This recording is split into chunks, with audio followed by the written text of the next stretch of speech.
Selamat malam permisa yang berbahagia di rumah, berjumpa lagi di acara Tes Sudah Speak Up. Bersama saya, Mali, yang akan menemani malam Anda selama 30 menit ke depan. Malam ini, Tes Sudah Speak Up akan membahas definisi kebebasan perempuan di era milenial. Bagaimana definisi kebebasan perempuan yang beragam mampu menjadi tombak bagi para perempuan untuk bebas berekspresi, bersuara, dan apapun itu. Tapi bagaimanakah studi kasus perempuan yang menyalahartikan kebebasan hingga berbuntut pada kekerasan yang dilakukan oleh perempuan kepada perempuan lain? Tanpa berlama-lama, saya akan hadirkan 5 perempuan yang akan duduk menemani kita semua.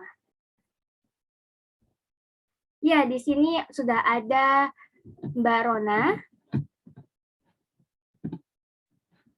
Selanjutnya ada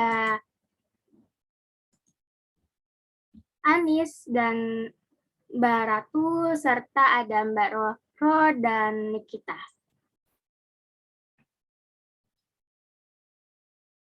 Selamat malam para pembicara Tes Sudah Speak Up. Malam. Malam. Sehat semua malam ini? Sehat, alhamdulillah. Sepertinya kalian tegang begini ya. Tenang-tenang, kita semua rileks saja ya. Ya, sebaiknya sebelum kita mulai, saya punya video yang ini cocok untuk memulai obrolan kita hari ini.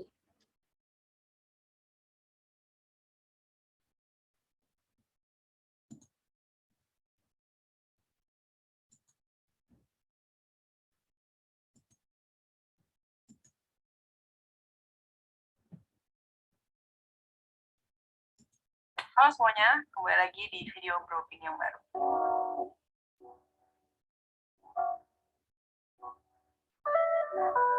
Kali ini gue akan membahas soal seksisme. Buat gue pribadi, suatu definisi itu atau kata itu sangat membantu gue untuk make sense of everything. Nah, soal seksisme, dari dulu sebagai perempuan nih, gue tuh selalu merasakan kalau adanya ketidakadilan yang gue alami, terus juga ketimpangan dan standar berlebihan yang diaplikasikan ke gue karena gue perempuan. Contohnya, gue selalu mendengar bahwa cewek itu harus pakai baju tertutup karena yang pakai baju seksi itu katanya cewek nakal atau cewek bandel dan dia bisa diperkosa orang. Gue juga sering kali disuruh orang untuk kalau bicara itu yang slow aja gitu kan, gak usah ngegas, jangan marah-marah, gak boleh galak karena gue perempuan. Nah, masalahnya gue tuh dulu tidak punya vocabulary yang bisa benar-benar menjelaskan dan mendefinisikan pengalaman gue tersebut. Nah, makanya menurut gue untuk tema kali ini mungkin akan beneficial untuk beberapa dari kalian nih yang juga sebenarnya punya masalah yang sama gitu ya, ada keresahan kenapa sih tentang gue perempuan kok gue banyak disudutkan, diingin, digituin gitu kan. Dan akhirnya kalian bisa mengerti kalau sebenarnya yang terjadi sama kalian itu memang ada definisinya. Apa sih seksisme itu? Kalau kata Cambridge Dictionary, sexism is an action based on the belief that members of one sex are less intelligent, able, skillful than the members of the other sex, especially that women are less able than men.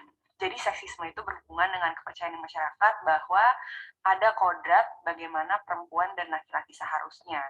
Dan buat mereka, kodrat ini tuh sangat fundamental. Nah, impact dari seksisme ini bisa berlipat-lipat, tergantung dengan identitas si manusianya tersebut.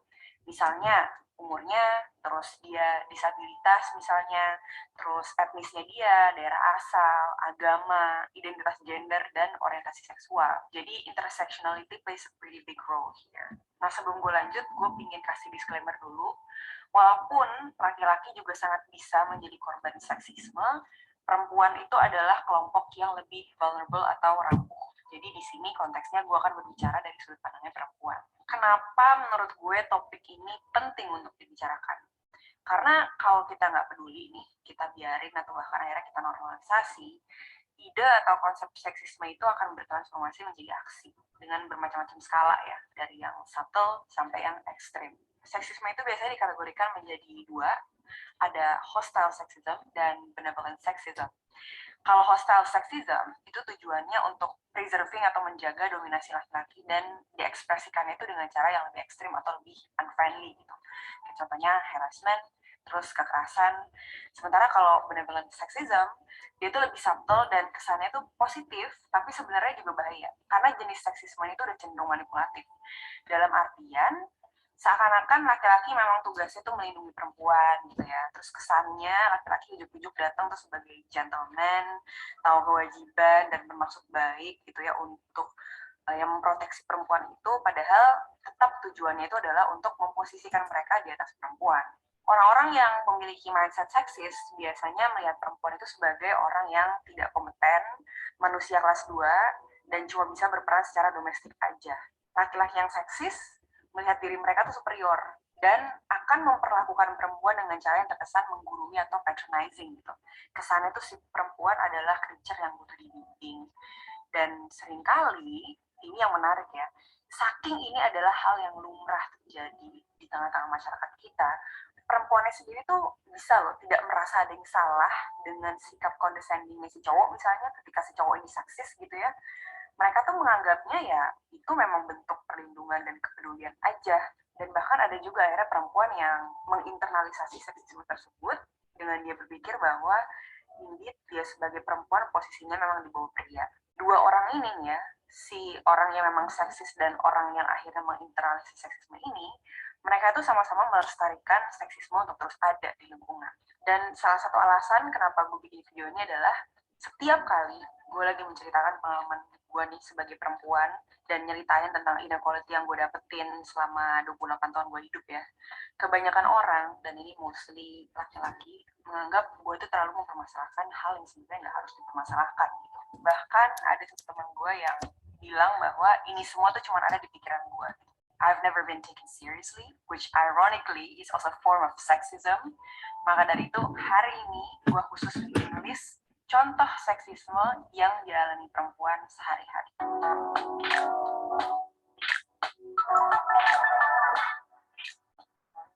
Perempuan yang dianggap makhluk lemah, precious, dan bahkan disama-samain dengan berlian, yang harus dilindungi dan dijaga. Disuruh senyum biar cantik. Marah-marah mulu sih, lagi PMS ya? Mansplain. The idea of pelakor. Menstruasi yang sering dianggap menjijikan dan memalukan, sampai-sampai perempuannya pun suka malu untuk nyebut kata pembalut. Perempuan berkarir dijudge menelantarkan anak dan suaminya, meanwhile, laki-laki berkarir dianggapnya husband goal. Perempuan yang memutuskan jadi ibu rumah tangga, dikiranya cuma nganggur aja di rumah. Produk pemutih kulit dan pembersih vagina. Perempuan yang pakai baju kelonggaran, dianggap tidak desirable. Kalau pakai baju yang terbuka, dianggapnya perempuan nakal. Perempuan yang pakai cadar dibilang opres, tapi kalau nggak pakai jilbab, dibilangnya nggak tahu agama. Laki-laki yang dipuji berlebihan kalau dia lagi ngomong anaknya. Female genital mutilation. Pink tax, aka di pasaran, harga produk untuk perempuan lebih mahal daripada produk laki-laki. Ditanyain terus kapan punya anak, karena katanya seseorang belum 100% menjadi perempuan kalau dia nggak tahu rasanya melahirkan. Dituntut untuk bisa masak dan melakukan pekerjaan rumah lainnya. Disuruh untuk gak pintar-pintar amat, dan enggak sukses-sukses amat, karena katanya nanti susah dapet jodoh. Victim blaming pada kasus pelecehan dan kekerasan seksual. Dibilang sekuler, liberal, dan nggak paham ajaran agama kalau kita menuntut equality. All male panel. Perempuan kalau nggak make upan, dianggapnya nggak bisa ngurus diri. Kalau make upan, dikiranya menggodain laki-laki. Objektifikasi terhadap perempuan di media. You are not like other women. Perempuan yang katanya cuma peduli sama fisik mereka aja, nggak dapat cuti menstruasi, seringkali digaji lebih rendah daripada laki-laki. Konsep keperawanan, dianggap SJW, feminazi, dan benci laki-laki kalau perempuan outspoken soal kesetaraan gender. Disebut sebagai sumber fitnah. Perempuan dianggap gak capable menjadi pemimpin karena katanya perempuan suka terlalu emosi dan cenderung pakai perasaan. Laki-laki nggak boleh cengeng, kayak cewek. Stereotip perempuan gak pinter nyetir. Baby changing stations yang kebanyakan adanya cuma di WC perempuan. Kriminalisasi aborsi. Kapan mau nikah? Nanti keburu tua loh. Being called a bitch when you're just being assertive. Ibu rumah tangga yang dituntut untuk bisa multitasking. Dianggap ribet, rempong, terlalu banyak komplain, dan tentunya disuruh santai kalau kita coba bicara soal seksisme. Karena mereka bilang, apalagi sih yang mau diprotesin? Zaman sekarang perempuan udah setara kok. masalah ketimpangan gender itu sebenarnya berkaitan, they coexist dan masing-masing tuh reinforcing dan complementary terhadap satu sama lain. Kalau kita menyepelekan benevolent sexism yang terlihatnya tuh harmless, secara nggak sadar kita akan menerima atau endorsing idea of sexism itu sendiri. Dan secara nggak langsung kita akan makin melanggengkan gender inequality. Nah, sekarang giliran kalian. Gue pengen ngajak kalian untuk chime in di comment section di bawah dan menceritakan tentang pengalaman kalian menghadapi seksisme itu sendiri. Bisa di professional sphere, di lingkaran pertemanan, di keluarga, pokoknya di occasion apapun, biar kita semua di sini bisa saling belajar dan makin buka mata. Terima kasih udah nonton video kali ini, dan seperti biasa, kalau kalian suka sama videonya, kalian bisa kasih like, dan jangan lupa untuk subscribe ke channel gue, dan aktifin notification bell-nya kalau belum. Dan di description box, seperti biasa, gue udah taruh banyak link bacaan yang bisa kalian buka. Artikelnya juga menarik-menarik banget dan sangat insightful, dan bisa ngebantu kalian untuk lebih mengerti tentang tema ini. Dan sampai ketemu di video selanjutnya. Dadah!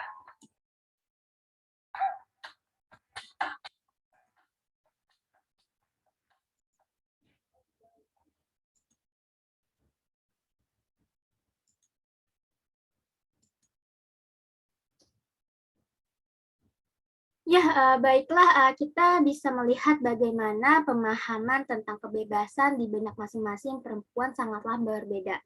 Nah, ada yang mau berpendapat dulu tentang kebebasan? Saya Ya, silakan. agak miris ya lihat kekerasan fisik seperti itu. Sepertinya saya serasa salah tempat. Seharusnya di arena pertandingan yang legal, bukan di situ. Perkelahiannya juga jadi kurang berkelas. Baik, kembali ke bahasan tentang kebebasan, bagi saya kebebasan itu perlu. Kebebasan adalah hak setiap manusia. Tapi ada kalanya saya merasa sebagai perempuan bebas dengan banyak batasan. Katanya, kamu perempuan nggak boleh merokok, kamu perempuan nggak boleh mabuk, kamu perempuan nggak boleh. Sepertinya semua serba tidak boleh. Tapi mereka membebaskan saya untuk bisa mengenyam pendidikan setinggi yang saya mau. Kebebasan yang sifatnya baik, mereka akan selalu mendukung. Ya, dengan kata lain tuh mereka masih punya adil dalam mengurusi kebebasan Anda begitu. Lalu bagaimana dengan saudara Anda seperti kakak Anda misalkan? Kakak saya beruntungnya laki-laki semua, jadi mereka boleh. Tapi kalau tentang mabok, ya nggak boleh, soalnya kan dilarang dalam agama. Saya kadang kasihan gitu sama perempuan. Kenapa sih maunya di bawah? Giliran masalah cuci baju, kita. Giliran harus bisa masak, kita. Mungkin iya, ada yang menyangkal dan bilang tidak semuanya kok. Tetapi yang terjadi di diriku, demikian. Capek lah jadi perempuan, tapi mau gimana lagi, udah takdir. Ya.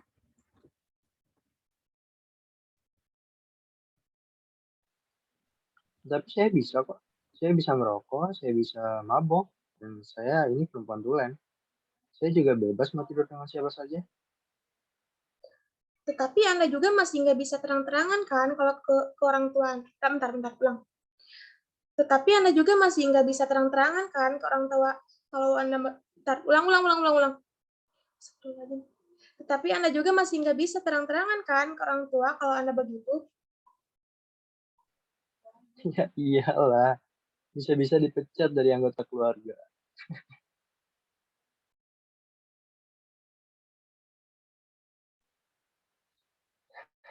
Tetapi setidaknya saya bisa memilih tempat untuk hidup bebas. Bebas pada tempatnya, dan rumah bukanlah tempat yang tepat bagi saya. Tetapi semua itu kan pasti ada dampaknya. Itu yang semua Anda lakukan dengan semaunya, pasti nanti akan merusak diri Anda sendiri. Itu bagaimana logika Anda menerima itu semua? Anda bertanya soal antisipasi. Jelas saya punya. Karena Anda tidak melakukan, jadi Anda hanya membayangkan sakit-sakitnya saja, jelek-jeleknya saja. Yang terpenting adalah Anda siap tidak? Bukan soal siap atau tidak, ini lebih pada resiko ke depannya. Kalau Anda siap, berarti Anda sudah tahu persis bagaimana risiko dan antisipasinya. Begitu kan? Tapi kan kalau kita sudah tahu resikonya, bentar. Tapi kan kalau kita sudah tahu resikonya, seharusnya kita Dengarkan. Ini semua tergantung kebutuhan, tergantung tempat, Misal studi kasusnya seks bebas. Saya membutakan itu karena saya butuh. Perlu digarisbawahi ya, ini semua karena saya butuh. Tapi saya juga tidak mungkin tiba-tiba melakukan hal tersebut di sembarang tempat. Berarti Anda juga dibatasi kan? Ya iyalah, bebas tapi sopan.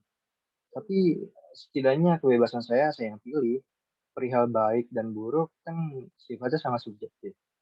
Kebebasan saya mungkin tidak sebaik yang Anda pikirkan, begitupun sebaliknya. Misalnya saya hanya membatasi siapa saja orang yang bisa tidur dengan saya, karena saya tahu kondisi kesehatannya. Oh, berarti Anda memiliki persyaratan untuk melakukan hubungan seks tersebut. Ya, tentu. Itu tadi yang saya katakan perihal kesiapan. Ini kenapa jadi bahas seks bebas sih? Sebenarnya nggak masalah, karena Iya tahu, tetapi kebebasan yang ditanya bukan hanya seks bebas kan? Iya, tetapi kebebasan bagi saya ini juga berlaku untuk pandangan saya. Perihal kebebasan yang sifatnya seks bebas yang saya pikir tidak selamanya buruk. Dan menurut saya perlu adanya sex education itu supaya terhindar dari hal-hal yang tidak diinginkan dan tahu bagaimana yang harus dilakukan terhadap resiko-resiko yang terjadi setelahnya. Kira-kira menurut Anda, siapa sih yang berhak untuk dan kapan anak diedukasi tentang hal tersebut? Ya, tentunya bukan sembarang dia yang memang harus mengerti dan pernah mempelajari tentang hal tersebut. Takutnya kalau orang yang tahunya hanya teoritis saja, banyak hal-hal realistis yang menjadi tabu nanti. Contohnya begini, anak-anak remaja siap tidak siap. Kalau sudah terlanjur harus nikah. Seakan-akan pernikahan itu gunanya untuk oh saja. Siapa bilang pernikahan itu jalan untuk menyempurnakan ibadah? Anda jangan asal menyimpulkan. Wah, Anda yang jangan naif. Praktik di sini memang begitu. Kecauan kumpul kebo, nikah. Hamil, nikah. Alasannya nikah menjauhkan kita dari zina dan fitnah. Kalau masalah zina, orang yang setelah menikah juga banyak yang melakukannya. Orang-orang agamis sekarang naif semua sih. Kamu jangan Interupsi. Saya belum selesai ngomong. Siapkah mental orang yang tiba-tiba disuruh menikah? Habis dipaksa nikah, mereka dibiarin hidup lonceng-lantung. Nikah jadi bukan sekedar ibadah, malah jatuhnya seperti hukuman.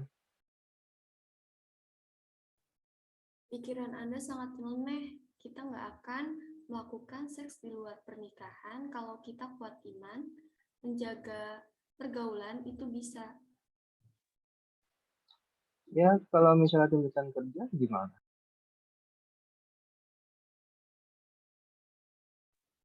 Ya itu dia, tinggal iman kita bagaimana. Pekerjaan halal banyak kok di luar sana. tapi gajinya yang sedikit.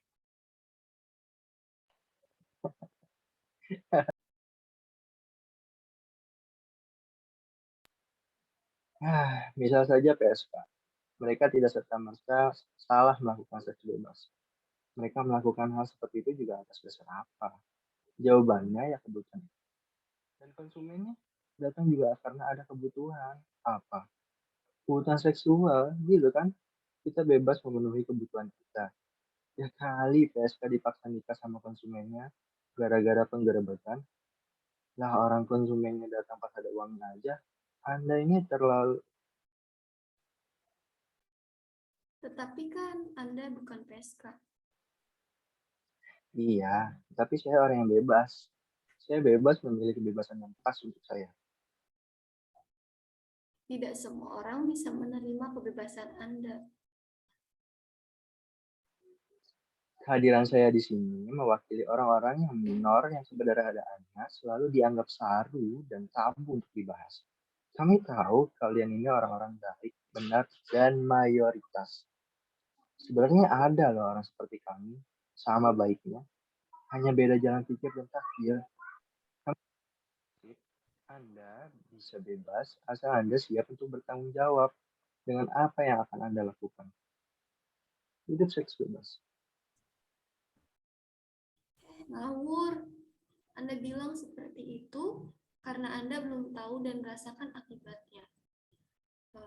Ini kita ditonton ribuan pemirsa. Agak hati-hati kalau bicara. Ya, baik. Jadi kebebasan menurut Anda, Saudara Nikita, adalah bebas tapi sopan.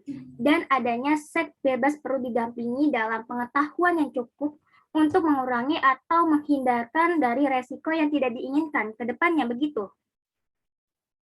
Interupsi, bukan gitu. Kita ini diatur oleh agama. Perempuan itu istimewa. Anda tidak bisa seenaknya hidup boleh bebas, tapi punya aturan. Kalau tidak punya aturan, apa bedanya dengan hewan-hewan di hutan? Mereka saja masih tunduk sama raja hutan. Duh, ribet banget ya. Kalian ngobrol spektrumnya saja sudah beda. Yang satu menggunakan landasan agama dan yang satu lagi menggunakan landasan pengalaman. Kalau bebas menurut saya, cukup saya bisa berdiri di kaki saya sendiri. Saya tidak ingin bergantung dengan laki-laki. Lah, dia ini. Saya kan coba memberikan pandangan kalau Iya, tahu. Tapi posisinya ada. Baik. Sekarang coba kita dengarkan pendapat dari Saudara Rona. Silakan. Ya, tadi saya sampai mana? Sampai di berdiri di kaki sendiri. Apakah Anda berencana tidak menikah nantinya? Pasti nikah. Saya mau punya keturunan orang-orang hebat. Gini loh, sebelum saya menikah, saya harus sudah kuat untuk menafkahi diri sendiri dan memperbanyak pengalaman. Saya tidak mau kalah dengan laki-laki. Karena menurut saya, kalau kemampuan saya di bawah laki-laki, saya yakin pasti mereka akan dengan mudah menginjak-injak kita. itu sih tergantung laki-lakinya. Kalau dia paham agama, pasti tentram.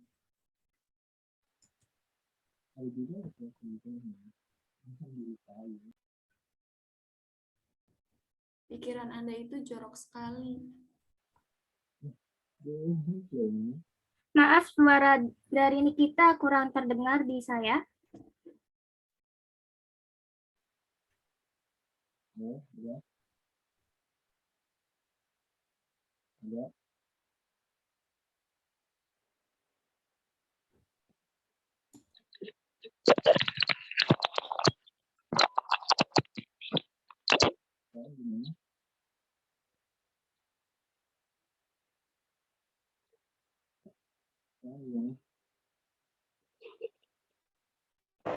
Sekarang gimana? Sampai mana tadi? Sampai Anis. Mbak Anis, silakan. Diulangi kembali, Mbak Anis, biar Mbak Nikita jelas. Tergantung laki-lakinya sih. Kalau dia paham agama, pasti tentram.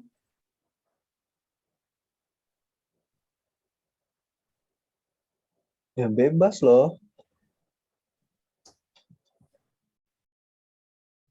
Sebentar, saya belum selesai berargumen. Kenapa saya bisa bilang seperti itu? Saya lihat ibu saya. Saya sudah lupa dengan wajah si ayah saya karena sudah terlanjur benci. Dari kecil, saya dan ibu sudah ditinggal entah kemana. Pergi dengan perempuan yang mana. Dan dari kecil juga, ibu selalu bilang kalau harus jadi perempuan yang kuat. Kemana-mana harus menggunakan tulang punggung sendiri. Saya lihat ibu saya banting tulang dari dulu sampai sekarang untuk menghidupi saya. Itulah yang membuat oke, saya bisa tanpa laki-laki. Saya mau menambahkan, saya sepakat kalau perempuan harus berkarir.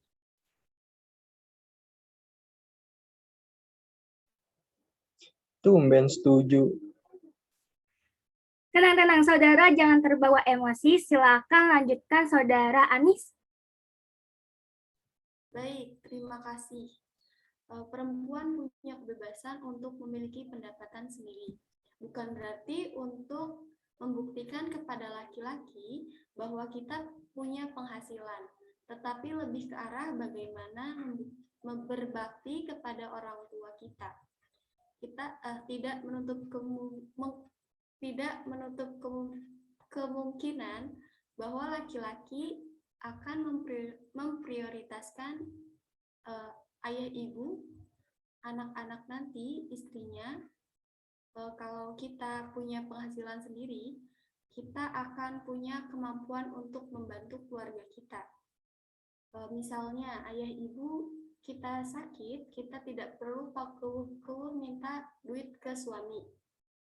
Kita hidup bersama saja dengan laki-laki. Kalau misal kita bisa lepas dari ketiak laki-laki, tetapi kita justru memijak laki-laki, itu sama saja. Karena menurut saya, surga seorang istri memang di suami, tetapi surga di bawah telapak kaki ibu itu selamanya. Lagi-lagi, setiap menolak peran laki-laki, saya selalu berpikir bahwa saya hadir juga karena ada campur tangan laki-laki. Dan sekarang pun, saya sedang bersanding dengan laki-laki. Juk rada wagu sih. Jadi sebenarnya saya juga bimbang. Saya tidak sepenuhnya menolak laki-laki, tapi saya tidak mau ditindas oleh laki-laki. Ya itu dia, saya cuma butuh kebebasan sebagai perempuan. Ya ampun, agak ngeri ya saya dengerin pendapat kalian semua. Entah kenapa seperti begini banget sih seharusnya kehidupan. Saya yang hari ini nggak berani bicara soal yang kemarin-kemarin. Kalau menjalani hidup hari ini, ya untuk hari ini. Ketika dengar kalian semua bicara statement seperti itu, diri saya yang hari ini seperti tidak mampu. Mungkin ya, ada hal dari A sampai Z yang terjadi. Tapi menurut saya, segalanya itu bisa diobrolkan kok. Tentang kedirian perempuan yang seperti ini, kedirian laki-laki yang seperti itu. Perihal, halah, saya juga kurang paham urusan agama. Menurut Quran, menurut hadis, atau apalah itu. Tetapi kan kita bisa obrolkan untuk mencapai suatu kebahagiaan yang ingin kita tanam. Saya tuh ya, sampai gak punya justifikasi. Saya gak suka laki-laki yang begini, laki-laki yang begitu. Karena menurut saya, sebenarnya laki-laki tuh punya beban pikiran sendiri loh. Mereka juga memikirkan hal-hal lain di balik yang kita pikirkan. Jadi yang saya tahu, di hari ini saya menghadapi laki-laki yang sedang kalut. Ya kita berdua sama-sama sedang kalut. Makanya saya jadi agak nggak setuju ya dengan statement kalian. Mungkin ya karena hari ini saya telah menghadapi sesuatu.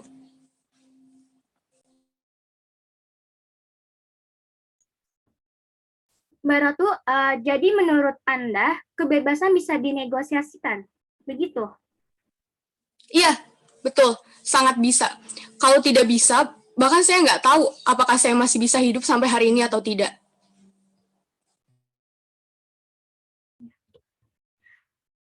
Tanpa bermaksud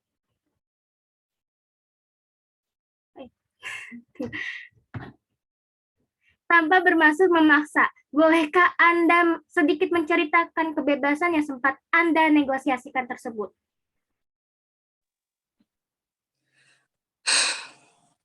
Pertama, saya setuju ya dengan pendapat tadi bahwa perlu adanya edukasi seksual yang harus diberikan kepada anak-anak sebelum menginjak usia remaja. Saya itu korban, karena saya bodoh. Saya nggak tahu, tetapi untungnya saya masih beri hidup untuk menerima pelajaran. Saya kalut waktu saya tahu saya hamil di luar nikah. Hati nurani saya bersikeras untuk menolak menggugurkan janin dalam kandungan saya. Tetapi apa? Si laki-laki nggak sepakat. Kemudian akhirnya saya negosiasikan. Kami sempat mau menggugurkan janin ini, tapi akhirnya gagal. Lagi-lagi ya karena kami bodoh. Dan saat itu saya hampir mati. Lalu kami obrolkan lagi, dan memutuskan untuk mempertahankan janin ini. Kami juga menegosiasikannya dengan keluarga. Walaupun kami tahu, hal itu pasti sangat menyakiti hati mereka. Kami sudah siap jika harus terusir. Tapi lagi-lagi, kami berhasil menegosiasikan hal tersebut. Dan benar apa yang sebelumnya dikatakan Mbak Nikita, memang solusinya hanya dengan menikah. Walaupun saat itu ya, kami juga belum siap dari segi apapun. Menikah ya agar bisa mencantumkan nama ayah anak ini dalam akte kelahirannya. Sebenarnya ya, yang bikin gak bebas itu sih aturan pemerintah ya. Kalau masyarakatnya sendiri, pastinya bisa lebih fleksibel. Karena ya kita tahu, menjalani hidup dengan nurani dan anti tirani.